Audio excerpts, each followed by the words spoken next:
কোন আঙুলে ভোটের চিহ্নটা দেয় সেটাই আমি জানতাম না।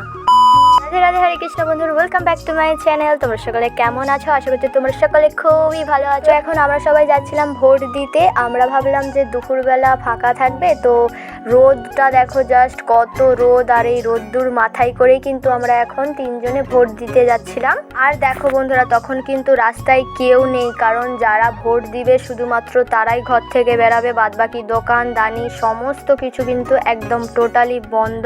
আর এই দেখো অনেকের এখানে ভোট দেওয়া হয়ে গেছে, এখানে অনেকে দাঁড়িয়ে আছে, আর ওদেরকে দেখো পুলিশ আরে গার্ড দিচ্ছে। আর দেখো বন্ধুরা লাইনটা, আমরা ভাবলাম বোধহয় দুপুরবেলা ফাঁকা হবে, এদিকে দেখো লাইন দেখো জাস্ট। আর জানো তো এই পুলিশগুলো না আমাদের পশ্চিমবঙ্গের পুলিশ ছিল না, এগুলো মনে হচ্ছে অন্য জায়গার, কারণ হিন্দিতে সবাই কথা বলছিল। আর এই পুলিশটা না খানিকটা চীন দেশের যেরকম লোকগুলো হয় না, ঠিক সেরকম দেখতে, ঠিক ভালো করে বোঝা যাচ্ছে না। তো তোমরা দেখো লাইনটা, ছেলেদের এক পাশের লাইন আর মেয়েদের এক পাশের লাইন, লাইনটা জাস্ট দেখো। স্কুল থেকে একবারে পুরো খাবার জায়গা পর্যন্ত। এখানে অজয়ের সঙ্গে দেখা হয়ে গিয়েছিল, আর দেখো ও কিন্তু ভোট দেওয়া হয়ে গেছে। আমি বলছি তোর আঙুলটা দেখা, ওখানে ওর মা বসেছিল।